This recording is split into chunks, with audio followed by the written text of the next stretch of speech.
What's going on, guys? We're back. It's been a few days. It's been at end of last week, I think, was the last podcast. In case you missed it, that's because I've been slaving away trying to get this website up and running. SpikeWeek.com is officially live. The Discord has been live for a while. If you are not in the Discord, make sure you go to SpikeWeek.com. There's a Discord link at the top. Easy to get in. Tons of people talking best ball all day, every day. It's kind of crazy. I thought I was the only psycho that thought about best ball this much. There are clearly a lot of you guys out there, but we got the website up and running. Rankings, tiers, the tiers and rankings are almost done. Those will be done today. I think QBs and tight ends are up now. And we got some cheat sheets coming that I think are really handy for when you're drafting a playoff schedule. So you can see the entire league's playoff schedule there on that page. Bye weeks, so you can see the bye weeks. I know it's on your app, but sometimes it's a little more difficult to kind of see it, whether it's on your phone or on your desktop. So we got some more cheat sheets, got a stacking, so you can kind of get an overall macro view of all the players that can be involved in stacks on every single team, what their ADP is, and all that good stuff. Some good, useful tools for when you're doing your drafts. Getting all that stuff up ASAP. Content is all posted at spikeweek.com. If you're watching on YouTube, as everybody always says, smash the like button, smash the subscribe button, all that fun stuff. So preseason started last week, Hall of Fame game. And tonight, it's Thursday the 12th. I never know what day it is. Like, I don't even know what, like Thursday, Friday, what specific day. It's best ball season, I guess, but preseason is coming back tonight. So there's 2 games tonight, like a huge Saturday slate. We've had a lot of news and stuff coming from training camp, but it's mostly like a little bit of injury stuff here and there, some nonsense about who's playing well and who isn't. Hype videos. Right, you can't go a day without a CeeDee Lamb hype video, clip, whatever on Twitter. But most of that has just kind of been training camp fluff, and now we're about to get into the preseason where we start to get, these guys aren't playing. Most of these main guys aren't playing just yet. But even in the Hall of Fame game, we saw Big Ben didn't play, but all the Steelers starters played a decent clip. So we haven't had a lot of new actual data points or reference points, for how we can kind of handle the offseason, this draft season. And we haven't had any new real data points other than, maybe ship chasing, turning everybody on to wide receivers. We haven't had any new real data points to change ADP drastically outside of a few things here and there. And so I think it's really important to kind of talk about what we're about to get ourselves into with training camp and with preseason. We've already been getting so much news, so much news. Maybe the lack of, access that we had last year during the heart of the pandemic for camp and no preseason has really just made it feel drastically different. But I mean, every training camp has multiple beat reporters. There's video clips every single day. Some of these guys are awesome. They're charting plays, right? They're charting touches. They're charting plays. We're seeing last night, the god Trey Lance, we're getting stat lines of how much he's outperforming Jimmy G. We're getting so much information and so much news that I think it's important to talk about, what do we do with all this, right? There's so much, and we know historically, it's basically been established that historically, the overwhelming majority of the stuff that we're getting at this time of year means nothing. Even when we get to the preseason games and we start to see guys playing, whether they're producing or not, a lot of the times we know that it really ultimately means nothing in terms of their season-long outlook, right? Or where they should be going in drafts. But as we start to get more news, there is sometimes more actionable information, and there's sometimes maybe things that seem actionable that aren't actually actionable. But a lot of the times, even this tiniest little sliver of news will change the market dynamics that we have going on, whether it's a hint of an injury or, the best example was Joe Burrow had a bad practice. Shocker, Joe Burrow, 7 or 8 months off of completely destroying his knee, isn't 100%. And he doesn't feel super confident stepping up into the pocket as bodies are collapsing around him on a knee that was just surgically repaired. And the Bengals haven't looked good. That shouldn't be a surprise, but that news came out. And then there was a short little stretch where, I specifically remember myself drafting Joe Burrow in like the 12th round all of a sudden, falling 3 rounds past ADP because of kind of everybody got scared off there for a second. That quickly corrected itself because I think everybody kind of came to their senses like, this is silly. This is not one of those things that's truly actionable. And as a matter of fact, it should be expected. And I think I was listening yesterday. I'm going to screw up who it was and what day, but I think our buddy Pat Kerrane mentioned that like he actually, Joe Burrow specifically, like called out to the coaches, like, I know that I'm not there yet. Actually put more, bring more guys around the pocket, bring more bodies in, push me to feel uncomfortable so that I can really start to get back to 100%, which is like, that should probably be treated as a positive. We knew he wasn't going to be healthy, but he's really pushing to try to get there. So anyway, so just one example of the kind of thing that comes about during this time of year that ends up like totally shifting market dynamics. And we need to really think about when should it actually shift market dynamics, what matters, what doesn't matter, all those kinds of things. So that's what we're going to talk about here today. So like I said, lots of news, and we really like what is real. The crux of this all comes down to what is real versus what isn't, what is actionable, and maybe not even real versus isn't. I actually don't think like these beat reporters aren't lying, right? So-and-so looks good, right? Elijah Moore's the second coming of Jerry Rice. CeeDee Lamb is prime Randy Moss, blah, blah, blah. I don't even think that the Raiders are lying. The Raiders said Bryan Edwards is Randy Moss and Terrell Owens. But most of these guys are not lying. They're telling us what they're seeing. And a lot of times these guys do look good. It's training camp. They're playing against either backups or, rookies that aren't going to make the team, whatever. So a lot of this stuff is real, but what's actionable? What matters to our draft process and what doesn't? And I think if I were putting like a number on it, it's probably something like 95% of the stuff that we're going to hear means nothing. We should just ignore it. But the issue is that I don't think we can ignore. There's almost nothing that we can ignore, at least in terms of like actually reading it and thinking about it for a second. Because when we do find something that is actionable, something that does matter, something that is real, it can actually be really powerful and really valuable. It's just that I think we have to set a really high bar in terms of what we allow ourselves to like be influenced by. And we're all human. We all read or see hype pieces, fluff. We see CeeDee Lamb balling out and we get influenced. We get excited about that player. But at the end of the day, like we said, we know 95+% of this stuff really, really doesn't matter. So what we have to do is go in and like I think it's really important to really closely follow the news. I'm following it really closely, following the Roto World, but the NBC Sports Edge blurbs. I'm still always going to call it Roto World. So the Roto World blurbs to, get as much. Having information is good. We want to have as much information. And if we can get any sort of informational edge over our opponents, that's really good. On top of that, if we can use the informational edge to weed out the things that maybe our opponents are using and reacting to find what we shouldn't react to, or maybe they're not reacting enough to certain things. Just recorded a podcast with Davis Maddock, a crossover Spike Week Sports Grid podcast that'll be coming out today. And we actually touched on this a little bit, and it's Dak Prescott was an example. I think he's actually a fairly good example.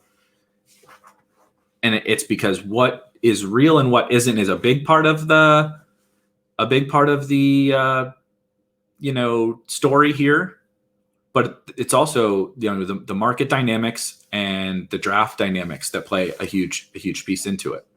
So we'll get to that in just a little bit. But we saw last night with Dak Prescott, he's already fell a little bit, right? He's not throwing. So there's a little bit of cause for concern. He's fresh off the ankle injury, the brutal ankle injury. And so now we're compounding a little bit of things like he's not throwing. People are getting a little weary. And then last night, the Cowboys themselves come out and report, hey, look, no reason for concern, but Dak is getting a second MRI. Everybody has run with that. Last night, today, everyone is, people like to make funny jokes on Twitter or whatever, but everybody's running with that. Like, oh no, Dak is getting another MRI. There's another reporter down in that thread. Everybody likes to not do the proper research, right? And people didn't even read that article, I'm sure. They just saw the tweet. But there's another Cowboys reporter in that thread that specifically said, Dak feels fine. He has no soreness. He feels good. They are getting a precautionary MRI because that's how they can go in and make sure that his shoulder still looks good. You don't want to just wing it. He's saying that he feels fine, but they want to double check and make sure. So he's probably fine. But we see this and we overreact to the fear aspects. Fear is one of the greatest emotions. We overreact to this fear that we have of, oh crap, either this guy I've already drafted or this guy that's going in the 6th round, maybe the shoulder is really bad, even though the information is telling us that nothing has changed. Nothing has changed. And so that's what I was joking. I hope everybody somehow knocks down the ADPs of the Cowboys, which I don't think will happen, but we've already started to see before this, we've started to see Dak fall. And so it's one example where, if we knew that Dak's shoulder was hurt and was not right, he's way overdrafted. But given what we know right now, which is basically that he's fine, he just threw, he plans to start practicing, and he plans to play in the preseason. Given what we know there, him falling to the 7th round or whatever he is falling, sometimes we're seeing now, like 7th round of drafts, is a market shift that we can take advantage of because it's just based on fear, not based on reality. So that's one example. We saw something similar with the Colts. Some people weren't really on the Colts. I was fairly on the Colts as an entire offense, so kind of all their pieces. But some people weren't, and I think that's reasonable. But we saw all the Colts players, ADPs plummet, right? Wentz got hurt and Quentin Nelson got hurt. Inserts, this is fine, house burning down meme. But what people, is this a similar thing. It was a fear-based overreaction. We got a timeline for Carson Wentz of 5 and Quentin Nelson, basically of 5 to 12 weeks. And we were like 6 or 7 weeks out when it happened, when they got hurt of the season. So like with the time, and that was a really ridiculously broad timeline, but we got a timeline that said this could mean nothing. And it's actually just as likely that this means nothing as this means, as this is catastrophic. 12 weeks would have been bad, right? But based on this timeline, it's just as likely that this means nothing. But the market tanked everybody. Don't even get me started on the fact that everybody thought Wentz sucked anyway. And so I'm not certain that it even should have tanked at all. But even if we assume that, the little bit of added risk, the market needs to move down on all these guys. I mean, the market completely tanked, even though there was a fairly significant, reason to believe that it wasn't even going to matter. And then like just a couple of days later, Quentin Nelson comes back out and he's like, yep, I'm good. I'm playing week 1. And then we get word a few days ago. Yesterday, I can't keep my days straight, but we get word. Yeah, Colts, Wentz and Quentin Nelson planning to play week 1. Everything should be good. So we just have to take all of these things and remove some of the fear-based aspects of it and take them for what they are and determine what is actionable and what isn't, right? I love CeeDee Lamb. I like to make the jokes about CeeDee Lamb. I like to make the jokes about Trey Lance on Twitter. But their training camp performance is, especially for CeeDee, really doesn't mean anything. Maybe there's a little bit that we can draw from Lance, but it's kind of already baked into the market. Frankly, if Trey Lance is starting week 1, he's still massively underpriced. His cost has risen a ton throughout the draft season. But like this news, like the fact that he's sitting is basic. The fact that, everyone expects him to sit, or there's at least a risk that he sits, is already baked into his cost. So what we're getting out of camp doesn't really matter other than us to be able to make some funny tweets. Jamar Chase, another example from camp, right? Can't separate, which is such a funny thing. There was like one tweet that says Jamar Chase is struggling to separate, which is such a ridiculous thing to say because first of all, it's there's no context to it. And Jamar Chase isn't even like the world's greatest separator as a prospect. And he's not like, I don't know, Rondale Moore, or like, he's not this little guy that like wins through quickness. Now he can do that. He's an awesome prospect, but one of the better wide receiver prospects ever, but he's also just like a well-rounded wide receiver. And he hasn't played in a long time. And so God forgive him if he, isn't getting 10 yards of separation against NFL corners right away. And then we see yesterday some clips come out. Somebody else posted a really good and funny thread. They were basically saying, jokingly, sarcastically, that time to give up on Jamar Chase. He's a bust because he can't separate. And then in the thread, there's all these video clips from Bengals camp where he's just roasting corners, and he is getting separation. He's making contested catches. He looks as awesome as we expected Jamar Chase to look. So like one tweet or one article or one beat reporter's opinion catches fire and takes off, and it, like, the market reacts to it. And so we just have to make sure we're really, really diving into exactly what matters and what and what doesn't. One thing, like I mentioned, I talked to Davis that he brought up that's on the flip side that I think is really interesting, that it's a good point, is sometimes we get word about how teams are performing, or like team schematics, nuance from within a team. And we were already a little bit worried about the Eagles offense. Not like tremendously. I think everyone expected like what they would be like, maybe average or something, but there's a lot of uncertainty around this offense, right? Jalen Hurts is a very unproven commodity at quarterback, especially as a passer. We know he can run, but as Davis pointed out, like when you have a quarterback like him, you need to build the offense around him, right? Like the Ravens did with Lamar. Honestly, kind of like Cliff did with Kyler a little bit. You have to build an offense around this specific archetype of a running quarterback that's not necessarily the world's best passer. And some of the reports coming out are kind of that they're not really doing that they're trying to, run their system and make Jalen Hurts square peg, round hole into this system that doesn't fit him as just this athlete playing quarterback, right? Then you have Devonta Smith is hurt. Jalen Reagor is getting quite a bit of negative camp buzz. You're getting buzz about the offense also kind of looks bad. And so the Eagles ADPs have plummeted a little bit. I think a lot more of that has to do with Ertz is back and some of the Deshaun Watson rumors. But we have this collective of all this different stuff. And it's a little bit more team-based. And so I do think some of that, the plummeting ADP, is reasonable. It doesn't mean you can't buy. Doesn't mean you can't buy in on these guys. But I think in this specific example, some of these guys were just flat out overpriced. I never understood the Devonta Smith ADP at all, going ahead of some guys who were just, the Viscas and the Mike Williams and the Michael Gallups and the Deebo Samuels, and going ahead of some of those guys. I never understood that personally.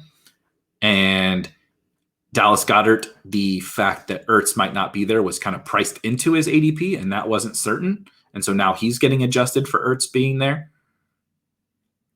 Reagor was quite bad last year, so he was priced, maybe fairly. Let's call it fairly. Jalen Hurts was probably a little bit expensive, right after Justin Herbert and Russell Wilson. So you have this natural market correction of this offense that was maybe a little bit overpriced to begin with. And so you start, they could come out and set the world ablaze. None of this is a certainty, but you see this kind of news and it kind of resets the market maybe in a more fair manner. Whereas the Dak thing, it's like, look, if I'm going to get Dak in the 7th because people are worried about something that is almost certainly a non-issue compared to the Eagles, things are not certain to be issues, but there's much more potential reality to it. And they were possibly a little bit overpriced to begin with. That's when maybe I don't necessarily want to be buying. Well, not too much. Not too much. It's not that you can't buy. I actually have bought a little bit of Jalen Hurts since some of this stuff, but I'm not making it like a crux of my short-term strategy. So the other thing is we have preseason games, and Adam Levitan, the great Adam Levitan, has talked about this for a long time, very sharply. But when we're looking at these preseason games that we'll watch later tonight and we'll watch this weekend, people might react to, how did this player perform? Right? Well, a running back has 60 yards and a touchdown. Oh my God, shoot him up your boards. As opposed to, this running back played every snap with the first team, or this wide receiver played every snap with the first team. He only got 2 targets, but he played every snap with the first team. And I think in general, the market has gotten a little smarter on some of these kinds of things. Adam specifically, I think, has probably been the best at this for a long time, but now there's a lot of people that have kind of caught on to this and it becomes more common knowledge. But I just think that's an important thing to touch on with preseason, is to make sure, again, we're reacting to the right things or not reacting when the market is reacting to certain things. And also even players that are maybe getting hyped just because they're like Michael Gallup. Michael Gallup actually, was out there playing, they played 7 snaps, I think it was, that night, and he played 1 or 2 in the slot. And I actually think that was exactly what we were hoping for. And some people are like, oh, but he, all the reports are that he's getting slot work. It's like, he did. That's about what we should expect. Maybe even a little more, 2 out of 7 slot snaps. And so just sometimes it's factored into that player's cost. Sometimes it isn't. We just have to assess every situation and kind of think about what is the actual impact on this guy's market value. And I think we'll find that the majority of the time it's nothing. But when it is something, we're going to see some things in these preseason games that we definitely did not expect that give us reason to either, really push down somebody or really, really push up. And sometimes we're going to see that, and being quick to react when it is actually really actionable has a ton of value for us during this draft season, because the market is going to start shifting a lot. Not only are we going to get new drafters in, maybe some more fish, but new drafters in that haven't been drafting all summer, but we're also going to get, it's just natural. People react and overreact to the thing that they just saw, even if it doesn't necessarily tell them what they think it does. And so how we're reacting in drafts has a lot to do with going back to the Dak example, which is what I was going to talk about, which is also what Davis brought up, is we have to factor in not just what we're seeing. We're not just reacting to what we think is the most likely thing or what, our eyes are telling us, even if it's actionable.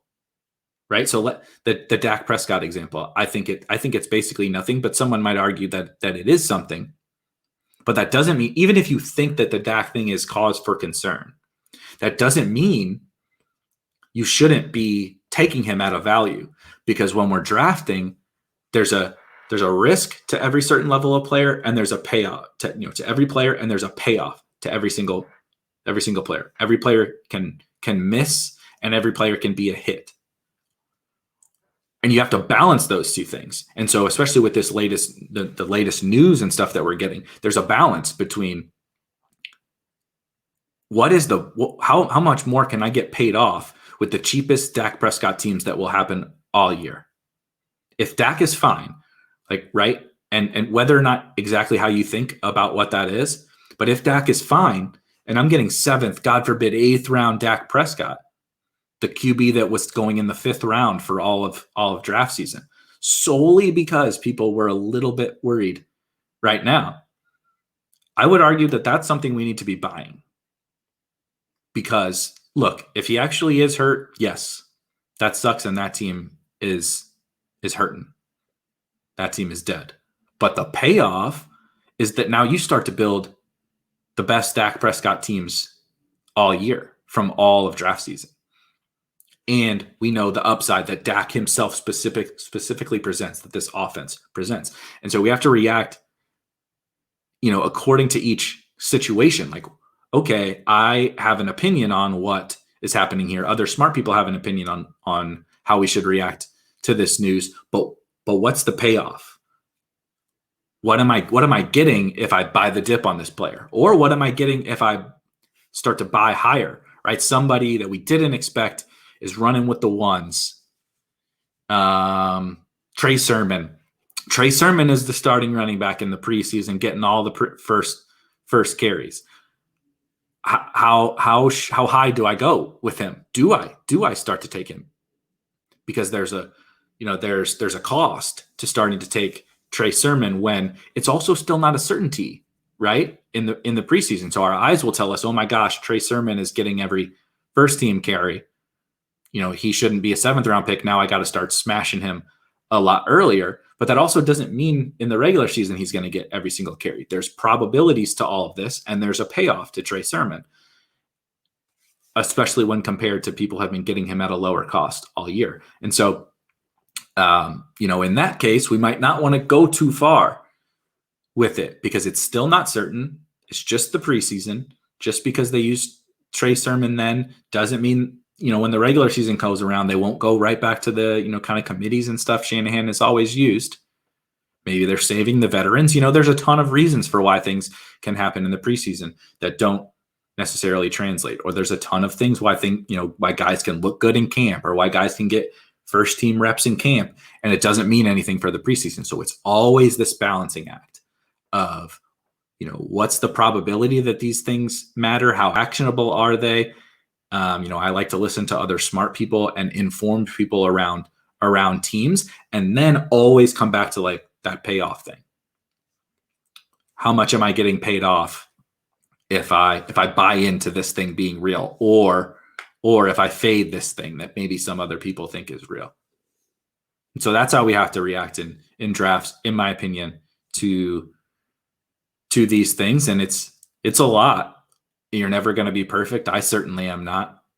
But I think if we, just kind of do our best to go through this thinking, this thought process as we digest all of this news, instead of doing the natural human thing, which is like freaking out, reacting fear-based or excitement-based, reacting in drafts, I think we'll ultimately land on hopefully some major edges if we go about it this way.